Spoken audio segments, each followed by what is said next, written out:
Hello dear student, welcome. तभी जो next topic discuss कर रहे हैं हम लोग, कंपनी वर्सेस पार्टनरशिप। अभी मैं वन टाइम एमसी चैन है ना, कंपनी आए बोले कंपनी।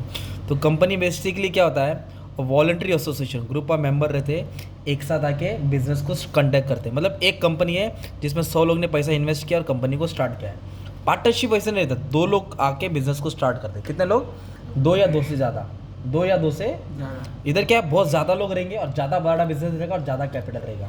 तो पार्टनरशिप में क्या लिखा है, it is a form of commercial organisation in which 2 or more person, कितने, 2 या 2 से ज़्यादा लोग कम टुगेदर, एक साथ आते हैं। क्या लिए कबड्डी खेलने आते, क्या बिजनेस करने आते हैं। इधर भी क्या है, joint stock company voluntary association, अपने मन से आते हैं, मेंबर बनते हैं, शेयर्स खरीदते हैं और बिजनेस को स्टार्ट करते हैं। अभी सेकंड पॉइंट क्या है, नंबर ऑफ मेंबर। तो जॉइंट स्टॉक कंपनी में 2 कंपनी होती है, एक प्राइवेट कंपनी होती है और एक पब्लिक। तो प्राइवेट में कितना होते हैं मेंबर, 200। कितने होते हैं, 200, मिनिमम 2, मैक्सिमम 200। और पब्लिक कंपनी में minimum 7, maximum no limit, minimum 7। ये किसका था, कंपनी किसका था। पर पार्टनरशिप फर्म में ऐसे नहीं है। पार्टनरशिप में 2 बिजनेस होता है, एक बैंकिंग होता है और एक नॉन बैंकिंग होता है। बोलो बैंकिंग और एक बैंकिंग में कैसा है, मिनिमम 2, मैक्सिमम 10, 2-10। बैंकिंग बिजनेस रहेगा तो 2-10 और नॉन बैंकिंग रहेगा तो मिनिमम 2, मैक्सिमम 20, 2-20, 2-10, 2-20। नॉन बैंकिंग को जनरल बिजनेस बोलते हैं। क्या बोलते हैं, ट्रांसफर ऑफ इंटरेस्ट, अपना हिस्सा ट्रांसफर करना। तो share holder in public limited company can freely transfer they share. Public company का शेयर ट्रांसफर कर सकते हैं और प्राइवेट कंपनी का शेयर ट्रांसफर नहीं कर सकते। पर पार्टनरशिप में अपना इंटरेस्ट, अपना प्रॉफिट ट्रांसफर नहीं कर सकते। अभी तुम और मैं पार्टनर है तो क्या तुम अपना हिस्सा किसी और को देंगे क्या? तो इधर वही लिखा, partner can not transfer their interest or share without consent of other partner. बाकी पार्टनर का परमिशन चाहिए ना यार, तभी ट्रांसफर कर सकते। क्या कर सकते? मीटिंग। तो कंपनी है, it has to conduct meeting. Company को क्या करना पड़ता है, मीटिंग रखना पड़ता है। स्टैट्यूटरी मतलब कंपलसरी, और एजीएम बोलो एनुअल जनरल मीटिंग, एनुअल जो साल की एक बार मीटिंग होती है, कंडक्ट करना ही पड़ता है। पार्टनरशिप को कोई मीटिंग रखने की जरूरत, चाय की टपरी पे बैठेंगे, चाय पियेंगे, हाँ हो गया डिसीजन, चल घर पे जाएंगे काम करेंगे, ऐसा होता है। पर कंपनी को मीटिंग रखना पड़ता है। इधर कोई मीटिंग रखने की जरूरत, नो कंपल्शन। फॉर्मेशन देखो, कंपनी बिरयानी है और पार्टनरशिप चाय है, तो बताओ चाय जल्दी बनेगा कि बिरयानी? चाय। तो पार्टनरशिप बिजनेस को स्टार्ट करना एकदम आसान है, कम डॉक्यूमेंट लगता है। पर जॉइंट स्टॉक कंपनी को स्टार्ट करना एकदम डिफिकल्ट है, कॉम्प्लिकेटेड है, बहुत लीगल फॉर्मेलिटीज पूरा करना पड़ता है ना। फॉर्मेशन मतलब बिजनेस को स्टार्ट करना, क्या करना?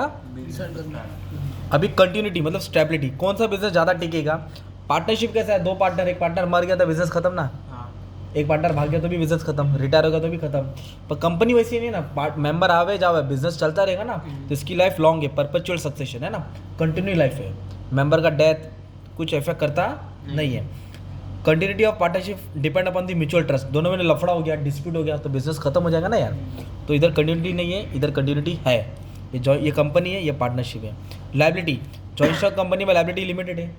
जॉइंट स्टॉक कंपनी में लायबिलिटी जितना शेयर है, सिर्फ समझो 10 रुपये का शेयर है, बंदे ने 6 रुपया भरा तो कितना पेंडिंग है, 4, तो उसको सिर्फ 4 ही रुपया देना है। कितना देना है, 4। पार्टनरशिप में वैसा नहीं, इधर लायबिलिटी अनलिमिटेड है। क्या लायबिलिटी? अगर मान लो पार्टनरशिप ने, पार्टनर ने 1 लाख कर्जा लिया है और उन्होंने बिजनेस से 50,000 दे दिया, कितना दे दिया, और कितना कम पड़ा, 50, तो बाकी का 50 उनके घर से जाएगा।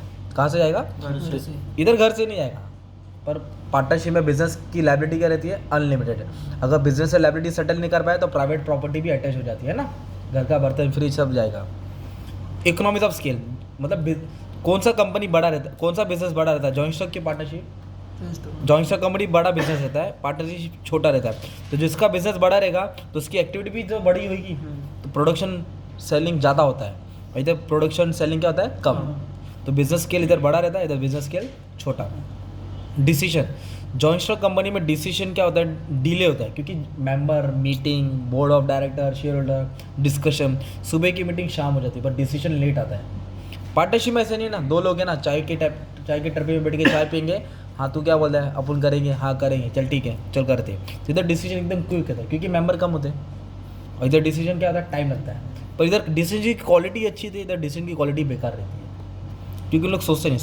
सीक्रेट, इधर मेंबर ज़्यादा है ना, कंपनी अपना बुक्स ऑफ अकाउंट भी बनाता है, ऑडिट भी होता है, सबको पेपर में भी छापता है, इसके लिए इधर बिजनेस की सीक्रेसी कम है, सबको बिजनेस का सीक्रेट मालूम पड़ता है।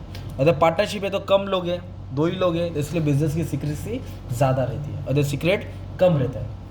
Legal status, joint stock company register है तो उसको लीगल स्टेटस होता है। पार्टनरशिप डॉक्यूमेंट कम लगता है, रजिस्टर नहीं होता है, इसलिए इसको लीगल स्टेटस नहीं मिलता, कानून की तरफ से पहचान नहीं मिलता है। कैपिटल, जॉइंट स्टॉक कंपनी को लार्ज कैपिटल लगेगा, ज़्यादा पैसा मार्केट से उठा सकता है क्योंकि ज़्यादा मेंबर है।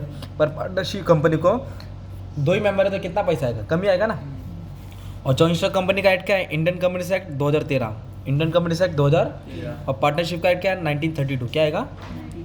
तो ये तुम्हारा पार्टनरशिप का फीचर्स भी है ना, तो ये वाला पॉइंट उठा के डाल सकते हैं आप लोग, ओके, ठीक है। Thank you very much.